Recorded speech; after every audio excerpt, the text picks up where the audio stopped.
அடுத்து வந்து 15க்கு அப்புறம் 16ல இருந்து 21 வரைக்கும் இருக்க கோல்ஸ் என்னன்னா நம்மளுடைய சாப்பாடு சார்ந்த விஷயங்கள். ஸோ நம்ம என்ன சாப்பிட்றோமோ அது வந்து நார்மலா ஆகுறோம். ஓகேவா? ஸோ பூமியில இருந்து நம்ம வந்து அந்த எனர்ஜியை சாப்பாடு மூலமா உள்ள எடுத்துக்கிறோம். அந்த சாப்பாடு நார்மலா ஆகுறோம். ஓகேவா? ஸோ நம்ம we are making it as part of us. ஓகேவா? ஸோ அதனால நம்ம சாப்பிட்ற சாப்பாடுகள் ஒளி சார்ந்த சாப்பாடுகளா இருக்கணும். அப்பதான் நம்மளுடைய பாடி கெமிக்கல் பாடியில இருந்து லைட் பாடி டிரான்ஸ்ஃபர்மேஷன் மாற்றம் நடக்கணும் அப்படின்னு நினைச்சோம்னா நம்ம சாப்பிட்ற உணவு வந்து ஹை ஃப்ரீக்வன்சியான ஒளி நிறைந்த உணவுகளா இருக்கணும். எந்த உணவுகள் ஒளி நிறைந்த உணவுகள், எந்த உணவு ஒளியை நேரா எடுத்து அப்சார்ப் பண்ணுதோ, இப்ப நம்ம சன் கேசிங் பண்றோம் இல்லையா, அங்க ஒளியை நேரா அப்சார்ப் பண்ற மாதிரி இந்த உணவுகள் எல்லாம் நேரா லைட்ல இருந்து எனர்ஜியை அப்சார்ப் பண்ணி தனக்குள்ள வச்சிருக்கு. இந்த உணவுகளை நம்ம சாப்பிட்றப்ப டிரெக்டா அந்த அந்த லைட்டுக்குரிய எனர்ஜியை நம்மளுக்குள்ள எடுத்துக்கிறோம். அதனால லைட்டை அப்சர்வ் பண்ற போட்டானை அப்சர்வ் பண்ற உணவுகளா வெஜிடேரியன் ஃபுட்டா நம்ம எடுத்துக்கிறது ரொம்ப ரொம்ப முக்கியம். ஸ்டார்ட் பண்றதுக்கு முன்னாடி முக்கியமான இன்னொரு விஷயத்த சொல்லணும். நான்வெஜ் சாப்பிட்டுட்டு நீங்க இவ்வளவு விஷயம் பண்றீங்க, உங்களோட ஃப்ரீக்வன்சியை குறைக்கிறதுக்கு இவ்வளவு விஷயம் பண்றீங்க அப்படின்னா அதனால எந்த பிரயோஜனமும் இல்லை. உங்களோட ஃப்ரீக்வன்சி ஒரு பக்கம் ஏறுனா இந்த நான்வெஜ் சாப்பிட்றதுனால இன்னொரு பக்கம் இறங்கிக்கிட்டே இருக்கும். இதை நான் வந்து இந்த ஸ்லைடு முடிகிறப்ப சொல்றேன். லோ ஃப்ரீக்வன்சி ஃபுட் எதுவுமே கிடையாது. ஹையஸ்ட் ஃப்ரீக்வன்சி ஃபுட்டை மட்டும் எடுத்துக்கிட்டிங்கன்னா மட்டும்தான் உங்களோட ஃப்ரீக்வன்சி வந்து உங்கள் உடல் சார்ந்த, மனம் சார்ந்த, ஆன்மா சார்ந்த ஃப்ரீக்வன்சி வந்து இன்க்ரீஸ் ஆகும். ஸோ நான் உங்களோட சாப்பாட்டில் வந்து இது சொல்கிற அந்த ரெண்டு நட்ஸு, ஓகேவா, ஆல்மண்டோ, கேஷ்யூவோ, பீனட்ல நிறைய ப்ரோட்டீன் இருக்கு. உங்களுக்கு எது வந்து ஃபீஸிபிளா இருக்கோ, உங்களால எந்த மாதிரி நட்ஸ் எடுத்துக்க முடியுதோ அது அட்லீஸ்ட் 2 நட்ஸ் எடுத்துக்கணும். அட்லீஸ்ட் 2 வெஜிடபிள்ஸ், முடிஞ்ச அளவு ஃப்ரெஷ்ஷா ஹாஃப் குக் பண்ண, ஸ்டீம் பண்ண வெஜிடபிள்ஸ் தான் எடுத்துக்கோங்க. சில சமயம் குக் பண்ணாத வெஜிடபிள்ஸ் சாப்பிட்றப்ப ஒரு ஒரு காலகட்டத்துக்கு மேல உங்களுக்கு டைஜஷன் சார்ந்த பிரச்சனைகள் ஏற்படும். அதனால வந்து ஒரு லைட் ஸ்டீம், ஒரு 2 நிமிஷம், ஒரு 5 நிமிஷம் வந்து ஸ்டீம் பண்ற மாதிரி வச்சுட்டு லைட்டா வதக்கிட்டு சாப்பிட்ற மாதிரி இருந்தா உங்களுக்கு வந்து உங்க உடம்புல ஏத்துக்குச்சு. ரா வெஜிடபிள்ஸ் சாப்பிட்டாலும் ஒண்ணும் இல்லைன்னா குட், இல்லைன்னா வந்து லைட்டா ப்ராசஸ் பண்ணதா எடுத்து. ரொம்ப நீங்க ப்ராசஸ் பண்ணீங்கன்னா இந்த மாதிரி செஞ்சு சாப்பிட்றப்ப அதுல இருக்க சத்துக்கள் எல்லாம் போயிடுது. அந்த மாதிரி இல்லாம ஒரு சாலட் மாதிரி லைட் குக் பண்ண வெஜிடபிள்ஸ் 2ஆவது எடுத்துக்கணும் ஒவ்வொரு நாளும். அதே மாதிரி 2 ஃப்ரூட்ஸாவது எடுத்துக்கணும். ஃப்ரூட்ஸ்னே எப்பயுமே பனானா அப்படின்ற மாதிரி எடுத்துக்காம ஒரு வெரைட்டியான ஃப்ரூட்ஸ், எவ்வளோக்கு எவ்வளோ ஃப்ரூட்ஸ் எடுத்துக்கிறீங்களோ அவ்வளோக்கு எவ்வளோ வந்து ஃப்ரூட்ஸ் வந்து ஒரு ஒரு பியூரான ஒரு பாசிட்டிவான ஃப்ரூட்ஸும் வெஜிடபிளும் சரி, வெஜிடபிளாவது நீங்க குக் பண்ணணும். பட் ஃப்ரூட்ஸ் வந்து நீங்க குக் பண்ணவே தேவையில்லை, அப்படியே சாப்பிடலாம். ஸோ அது அவ்வளோ பாசிட்டிவான ஒரு சந்தோஷத்தை கொடுக்கக்கூடிய உணவு ஃப்ரூட்ஸ். ஓகேவா? ஸோ உங்களுக்கு ஸ்வீட் நிறைய பிடிச்சிருந்ததுன்னா ஸ்வீட் அவாய்ட் பண்ணிட்டு உங்களை பழக்கப்படுத்துங்க. உங்களுக்கு ஃப்ரூட்ஸ்ல இருக்க அந்த ஸ்வீட்னஸே போதுன்ற அளவுக்கு நீங்க பழக்கப்படுத்துறப்ப வந்து பிடிச்சு சாப்பிட ஆரம்பிப்பீங்க. ஸோ ஒரு நாளைக்கு 2 ஃப்ரூட்ஸாவது கண்டிப்பா எடுத்துக்கணும். அடுத்து ப்ரொபயாட்டிக்ன்றது என்னன்னா புளித்த உணவுகள். புளித்த உணவுகள்னா இட்லி தோசை கிடையாது. இட்லி தோசையை வந்து நீங்க புளிச்சு பண்ணாலும் அதை வந்து குக் பண்ணிடுறோம், வேக வச்சிடறோம், இல்லை தோசை ஊத்திடுறோம். ஸோ அப்படி வேக வைக்கிறப்ப அதுல இருக்க அந்த குட் பாக்டீரியா, ப்ரொபயாட்டிக் பாக்டீரியா, அது வந்து போயிடுது. அது போறனால நம்மளுக்கு அந்த ப்ரொபயாட்டிக்ல வர அந்த பெனிஃபிட் வந்து நம்மளுக்கு கிடைக்காம போயிடும். ஸோ நான் இங்க ப்ரொபயாட்டிக் சொல்றது என்னன்னா தயிர், மோர், அந்த நீங்க கெஃபிர்னு சொல்லுவாங்க. நம்ம ஊர்ல கிடைக்குதான்னு தெரியல. கெஃபிர்ன்றதும் தயிர் இல்ல மோர் சார்ந்த விஷயங்கள் தான். அந்த பால்ல இருந்து புளிக்க வைக்கிற விஷயங்கள் தான். ஸோ ஈவன் நம்ம பழைய சாதத்தை வந்து நைட்ல ஊற வச்சு காலைல தண்ணியில ஊற வச்சு காலைல சாப்பிட்றது இருக்கு இல்லையா, அதுலயும் வந்து நிறைய ப்ரொபியாட்டிக் இருக்கு. இந்த மாதிரி குட் பாக்டீரியா எதுலெல்லாம் கிடைக்குதோ அதை வந்து அட்லீஸ்ட் ஒரு நாளைக்கு ஒன்னாவது மோராவோ, தயிராவோ, கெஃபிராவோ, இல்ல சாதம் ஊற வச்ச கஞ்சியாவோ ஏதோ ஒரு விதத்துல வந்து ஒரு நாளைக்கு ஒரு ப்ரொபயாட்டிக்காவது எடுத்துக்கணும். இந்த ப்ரொபயாட்டிக் எடுத்துக்கிறனால நம்மளோட டைஜஷன் இம்ப்ரூவ் ஆகி கட் ஹெல்த் இம்ப்ரூவ் ஆகுறது மட்டும் கிடையாது. இந்த ப்ரொபயாட்டிக் வந்து நம்மளோட உடம்புல இருக்க ஃபேட்ஸ் எல்லாம் அழிக்கிறதுக்கு உதவியா இருக்கு அப்படின்னு சயின்டிபிக்கா கண்டுபிடிச்சிருக்காங்க. ஸோ ப்ரொபயாட்டிக்ன்றது நம்மளோட டைஜஷனுக்கு மட்டும் கிடையாது, ஓவரால் ஹெல்த்துக்கும் வந்து ரொம்ப உதவியா இருக்கும். நம்மளோட கட் ஹெல்த், இந்த வயிறு சம்பந்தமான பிரச்சனைகள் இருந்தா நம்மளுடைய மனசும் அதனால ரொம்ப பாதிக்கப்படும். நீங்க டைஜஷன் வந்து சரியா இல்ல அப்படின்றப்ப உங்களுக்கு நிறைய கோபம் வரும். உங்களுக்கு ஒரு ஃபோக்கஸே இருக்காது. ஸோ இந்த வயிறு சார்ந்த பிரச்சனைகளை அவாய்ட் பண்றதுக்கு நீங்க டெய்லி உங்களுடைய உணவுல ப்ரோபயாட்டிக் எடுத்துக்கணும். ஸோ இதை எடுத்துக்கிறனால உங்களுடைய உடல் நலமும் இம்ப்ரூவ் ஆகும். அதே சமயம் அதை சார்ந்த மென்டல் ஹெல்த்தும் வந்து இம்ப்ரூவ் ஆகும். அதனால வந்து டெய்லி ஒரு நாளைக்கு ஒரு ப்ரோபயாட்டிக்காவது எடுத்துக்கணும். ஒரு கீரையாவது எடுத்துக்கணும். ஸோ நம்ம ஊர்ல வந்து லக்கீலி வந்து நிறைய கீரை வகைகள் கிடைக்கும். மற்ற ஊர்களை விட நம்ம ஊர்ல வந்து நிறைய கீரைகள் கிடைக்கும். ஸோ கீரைகளை வந்து ஒரு நாளைக்கு ஒரு கீரையாவது, கீரையை குக் பண்றதுக்கு வந்து ரொம்ப நேரம் ஆகாது. அதே சமயம் கீரைன்றது விலை கூடையும் கிடையாது, விலை கம்மியா தான் இருக்கும். ஸோ ஒரு நாளைக்கு ஒரு கீரையாவது சிம்பிளா குக் பண்ணி நீங்க வந்து உங்க உணவோடையே எடுத்துக்கணும். ஒவ்வொரு கீரைக்கும் ஒரு மகத்துவம் இருக்கு. வள்ளலார் வந்து இந்த 5 கீரை சொல்வாரு. இந்த வல்லாரை, தூதுவளை, அண்ட் தென் முசுமுசுக்கை, தென் பொன்னாங்கண்ணி, கரிசலாங்கண்ணி, இந்த 5 கீரையை வந்து வள்ளலார் வந்து சொல்லுவாரு. ஸோ அதை வந்து சூரணம் பண்ணி சாப்பிடணும் அப்படின்னு சொல்லுவாங்க. ஸோ உங்களுக்கு ஃப்ரெஷ்ஷாக கிடைச்சா ஃப்ரெஷ்ஷாகவே வந்து இந்த கீரைகள் தான் இல்லை, உங்களுக்கு கிடைச்சா இதை சாப்பிடலாம், இதுல நிறைய மருத்துவங்கள் இருக்கு அப்படின்னு வள்ளலார் சொல்லியிருப்பாரு. இல்லைன்னா வந்து வேற என்ன கீரை கிடைக்குதோ, அகத்திக்கீரை, முருங்கைக்கீரைல நிறைய அயன் சத்து இருக்கு. ஸோ உங்களுக்கு என்ன கீரை கிடைக்குதோ அதை டெய்லி ஒரே கீரையா சாப்பிடாம நிறைய வெரைட்டியா வந்து டெய்லி ஒன்று எடுத்து சாப்பிடுங்க.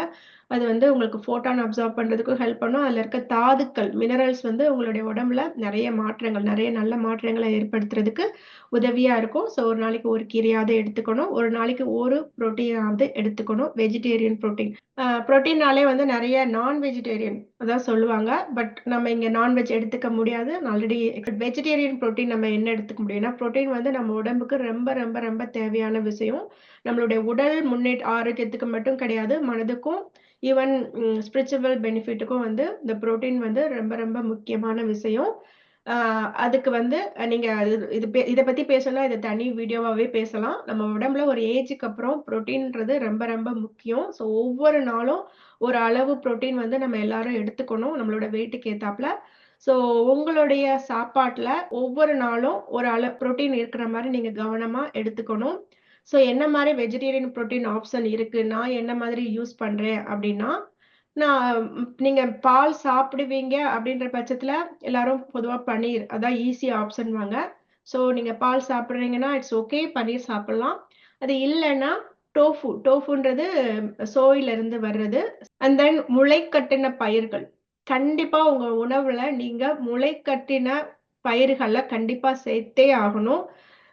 முளை கட்டினது எதெல்லாம் முளை கட்டலாம்னா நிறைய விஷயம் இருக்கு. நீங்க பச்சை பயிறு வச்சு கட்டலாம், ஈவன் திணைகள், கம்பு, கேப்பை, அண்ட் தென் நிறைய உங்களுக்கு முளை கட்டுற அந்த டெக்னிக் தெரிஞ்சிச்சுன்னா வந்து எது எது இருக்கோ அதெல்லாம் முளை கட்டி சாப்பிட்றப்ப அதுல வந்து உங்களுடைய புரோட்டீன் மற்றும் நார் சத்து வந்து அதிகமா இருக்கும். அதுல வந்து ஹை புரோட்டீன் மற்றும் ஹை ஃபைபர் மட்டும் கிடையாது, முளைக்கட்டின உணவுகள்ல ஏகப்பட்ட நன்மைகள் இருக்கு.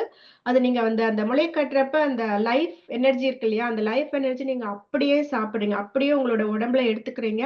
அதுல ஏகப்பட்ட நன்மைகள் இருக்கு. ஆனா நீங்க முளைக்கட்டின பயிர்கள் சாப்பிடுறப்ப ஒரு விஷயம் கவனமா இருக்கணும். அது வந்து உங்களுக்கு டைஜஷன் ப்ராப்ளத்தை ஏற்படுத்தும். ஏன்னா அது ராவா இருக்கிறனால உங்களுக்கு டைஜஷன் சிஸ்டம் சரியில்லைன்னா ராவான விஷயங்களை எடுத்துக்கிறப்ப உங்களுக்கு டைஜஷன் ப்ராப்ளம் இருக்கும். அதை அவாய்ட் பண்றதுக்கு நீங்க என்ன பண்ணலாம்னா, இந்த முளைக்கட்டின பயிர்களை ஒரு 5 நிமிஷம் ஸ்டீம் பண்ணணும். பாயில் பண்ணக்கூடாது, ஸ்டீம் பண்ணணும். நீராவில வேக வைக்கணும். நீராவில வேக வைக்கிறப்ப உங்களுக்கு கொஞ்சமா ஒரு 5% ஆர் 10% வந்து அந்த இது லாஸ் ஆகும், அந்த நியூட்ரிஷன். பட் ஆனா அது உங்களுக்கு வயித்துக்கு எந்த பிரச்சனையும் ஏற்படுத்தாது. ஓகேவா? இல்லைன்னா எவென்ச்சுவலி நீங்க டெய்லி இந்த முளைக்கட்டின பயிரை அப்படியே ராவா சாப்பிட்டுட்டு இருக்கப்ப என்ன ஆகும்னா, எவென்ச்சுவலி உங்களுக்கு வயிறு சார்ந்த பிரச்சனைகளும் கேஸ் சார்ந்த பிரச்சனைகளும் வரும். அதை அவாய்ட் பண்றதுக்கு முளைக்கட்டின பயிர்கள் கண்டிப்பா சாப்பிடணும். ஆனா கொஞ்சம் ஸ்டீம் பண்ணி நீராவியில வேக வச்சு சாப்பிடுங்க. ரொம்ப வேக வைக்க தேவையில்லை. ரொம்ப வேக வச்சீங்கன்னா அதுல இருக்க சத்துக்கள் போயிடும். ஸோ கொஞ்சமா ஸ்டீம் பண்ணி சாப்பிடுங்க. எனக்கு ரொம்ப பிடிச்ச அந்த முளைக்கட்டின பயிர் பார்த்தீங்கன்னா கம்பு. கம்பை நீங்க முளைக்கட்டி சாப்பிட்றப்ப அதை லைட்டா ஸ்டீம் பண்ணி சாப்பிட்றப்ப அது அவ்வளோ டேஸ்டா இருக்கும். அந்த அந்த டேஸ்ட்டே ரொம்ப டிஃப்ரெண்ட்டா இருக்கும். நீங்க ட்ரை பண்ணி பாருங்க. கம்ப முளை கட்டி, அத ஸ்டீம் பண்ணி நீங்க பிரேக்ஃபாஸ்ட்டுக்கு ஏன்னா அது டின்னருக்கு எடுத்துக்கிட்டீங்கன்னா கொஞ்சம் ஹெவியா இருக்கும். பிரேக்ஃபாஸ்ட் எடுத்துக்கிறப்ப உங்களுக்கு அந்த த்ரூ அவுட் த டே உங்களுக்கு தேவையான எனர்ஜி வந்து இந்த கம்ப முளை கட்டி சாப்பிடுறப்ப உதவியா இருக்கும். 6 கோல் இருக்கு இல்லையா? அந்த 6 கோலையும் உங்களோட சாப்பாட்டுல நீங்க கொண்டு வரப்ப என்ன ஆகும்னா, நீங்க உங்களோட உடம்ப வந்து நல்ல விஷயங்கள்னால ஃபில் பண்ணிடுவீங்க. இத கோலா வச்சிருக்கிறப்ப என்ன ஆகும்னா, நீங்க வந்து கண்டிப்பா இத சாப்பிட்டு தான் ஆகணுன்றப்ப என்ன பண்ணுவீங்கன்னா, ஃபில் பண்ணிருவீங்க. ஸோ ஃபர்ஸ்ட்டு நல்ல விஷயங்கள்னால ஃபில் பண்றப்ப, கெட்ட விஷயங்கள் போறதுக்குரிய ஆப்பர்ச்சுனிட்டி அந்த ரூம் வந்து கம்மியா இருக்கு. அதனால தான் இத கோலா வச்சிருக்கோம். நான் எப்படி பண்ணுவேன்னா, காலையில எந்திரிச்ச உடனே இந்த ஊற வச்ச நட்ஸ், ஆல்மண்ட்ஸ், பீனட்ஸ், அந்த ரைசின் இதெல்லாம் வந்து காலைல சாப்பிடுவேன். வெஜிடபிள்ஸும் வந்து இந்த கம்பு, முளைக்கட்டின கம்பு, அண்ட் தென் வீட்லயே பண்ண avocado sauce, and then carrot இது மாரி என்னென்ன வெஜிடபிள் கிடைக்குதோ அத சாலடா பண்ணி அ சாப்பிடலாம். அதுக்கப்புறம் நான் ஒர்க் பண்றனால ஃப்ரூட்ஸ வந்து மதியம் எடுத்துக்குவேன். ப்ரோபியாட்டிக் ட்ரிங்கையும் ஃபுல் டே எடுத்துக்குவேன். கிரீன் காலையிலேயே வந்து வெஜிடபிளோட கிரீன்ஸ் அந்த கீரை வகைகள் ஏதாவது எடுத்துக்குவேன். அண்ட் தென் நைட் ஈவினிங் ஒரு 7:00 முன்னாடி டின்னர் சாப்பிடுவேன். ஸோ இது ஜஸ்ட் உங்களுடைய ஐடியாக்காக சொல்றேன். உங்களுடைய வாழ்க்கை முறைக்கு எந்த மாதிரியான உணவு முறைகள் ஒத்து வருதோ அத எடுத்துக்கோங்க. ஸோ த்ரூ அவுட் த டே நம்ம சொல்லப்போனா அந்த ஈவினிங் சாப்பிட்டா எனக்கு இந்த நார்மல் ஃபுட் சாப்பிடணுன்ற அந்த ஃபீலிங் கூட இருக்காது. இதுவே வந்து இந்த இந்த ஃபுட்டே வந்து எனக்கு போதுமானதா இருக்கும். த்ரூ அவுட் த டே அ எனக்கு தேவையான எனர்ஜிய இந்த ஃபுட்டே குடுக்கும். தேவைக்கு ஒரு ஈவினிங் மட்டும் கொஞ்சம் நார்மல் ஃபுட்ட எல்லாருக்கும் என்ன குக் பண்றேனோ, ஈவினிங் ஒரு 7:00 முன்னாடி எடுத்துக்குவேன். தோசை, இட்லி, சப்பாத்தி. அதுலயும் புரோட்டீன் இருக்கிற அந்த கிரேவி பண்ணி நீங்க சாப்பிடுறப்ப, உங்களுக்கு தேவையான புரோட்டீன் கிடைச்சிரும். இது வந்து என்னோட சஜஷன். என்னுடைய உணவு முறைய நான் உங்களுக்கு சொல்லியிருக்கேன். இதுல உங்களுக்கு எது வந்து செட் ஆகுதோ அத பண்ணுங்க. ஸோ இதெல்லாம் பண்றப்ப உங்களுக்கு வந்து இந்த ஹை ஃப்ரீக்வன்சி ஃபுட்ட நீங்க எடுத்துக்கிட்டீங்க. எத நீங்க சாப்பிடுறீங்களோ அதுவாவே நீங்க ஆயிருவீங்க இல்லையா? ஸோ ஹை ஃப்ரீக்வன்சி ஃபுட்ட சாப்பிடுறப்ப, நீங்க ஹை ஃப்ரீக்வன்சி அந்த இத அச்சீவ் பண்றதுக்கு உதவியா இருக்கும். பட் ஆனா ரொம்ப கவனமா சாப்பிடுங்க. இது வந்து ஒரு ஜெனரல் கைட்லைன்ஸ். உங்க உடம்புக்கு என்ன தேவைப்படுதோ, அதுக்கு நீங்க ஏத்தாப்புல சாப்பிடணும். ஸோ இதெல்லாம் நீங்க எடுத்துக்கிறப்ப, உங்களுடைய பிசிக்கல் பாடிலயும், மென்டல் பாடிலயும் ஒரு மாற்றத்த நீங்க பார்க்கலாம். ஸோ இதுதான் எங்களுக்கு அதனால தான் இது ஒவ்வொன்னுக்கும் ஒரு கோலா வச்சிருக்கேன். ஸோ தட் நம்ம எதையுமே மிஸ் பண்ண மாட்டோம். அட்லீஸ்ட் நம்ம எல்லாம் ஒரே கோலா வச்சா எதையாவது மிஸ் பண்ணிருவோம். பட் இது எல்லாம் கண்டிப்பா எடுத்துக்கணுன்றப்ப வந்து, கண்டிப்பா மிஸ் பண்ணாம நம்ம ஃபர்ஸ்ட்டு நல்ல விஷயங்களால நம்ம உடம்ப வந்து ஃபில் பண்ணிக்குவோம். அதுக்கு வந்து இந்த கோல்ஸ் உதவியா இருக்கும். ஸோ புரோட்டீன்ல நான் முளைக்கட்டின பயறு வகைகள் சொன்னேன். அத தவிர வந்து நார்மல் பயறு வகைகள், பச்சை பயிறு, சுண்டல் இந்த மாரி நெறைய பயறு வகைகள்ல வந்து புரோட்டீனுடைய கன்டென்ட் வந்து ஜாஸ்தியா இருக்கு. நீங்க அத எடுத்துக்கலாம். நீங்க முட் முட்டை அது வெஜிடேரியனா இல்ல நான் வெஜிடேரியனா அது 2க்கு இடையில இருக்கு. ஸோ உங்களுக்கு வந்து மத்த வெஜிடேரியன் ஆப்ஷன் கிடைக்கல. முட்டை தான் ஈஸி ரீச்சபிளா இருக்குன்னா, பட் உங்களுக்கு புரோட்டீனுடைய தேவை அதிகமா இருக்கு. மத்த புரோட்டீன் எடுத்துக்க முடியலன்ற பட்சத்துல, நீங்க முட்டை சாப்பிடலாம். முட்டையாவது அட்லீஸ்ட் சாப்பிடலாம். பட் வந்து அதுல அது ஒரு ஒரு டயலமா. எல்லாருக்கும் வந்து அது முட்டை வந்து வெஜிடேரியனா, நான் வெஜிடேரியன்ற கொஸ்டின் வந்து எப்பயுமே இருக்கிற question. But it depends subjective. உங்களுக்கு வந்து ஓகே, முட்டை சாப்பிடலாம்னு தோணுச்சுன்னா சாப்பிடுங்க.